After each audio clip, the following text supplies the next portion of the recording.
ఏమంటివి జాతి నెపమున సూత సుతుర కింద నిలువ అర్హత లేదందువా? ఎంత మాట! ఇది ఛాత్ర పరీక్ష గాని క్షత్రియ పరీక్ష కాదే. కాకూడదు. ఇది కుల పరీక్ష ఎందువా? నీ తండ్రి భరద్వాజుని జననమెట్టిది. అతి జుగుప్సాకరమైన నీ సంభవం ఎట్టిది. మట్టి కుండలో పుట్టితివి కదా. నీది ఏ కులము? ఇంత ఏల అస్మత్ పితామహుడు గురుకుల వృద్ధుడైన ఈ శాంతనవుడు శివసముద్రుల భార్యవు గంగా గర్భమున జనించలేదా? ఈయనదే కులము. నాతో చెప్పింతివేమయ్యా?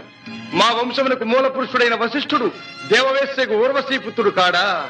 అతడు పంచమజాతి కన్య అయిన అరుంధతి ఎందు శక్తిని, ఆ శక్తి చండాళంగన ఎందు పరాశరుని, ఆ పరాశరుడు పల్లెపొడిచైన మత్స్యగంధి ఎందు మా తాత వ్యాసుని, ఆ వ్యాసుడు విధవరాండ్రైన మా పితామహి అంబికతో మా తండ్రిని, పితామహి అంబాలికతో మా పిరతండ్రి పాండు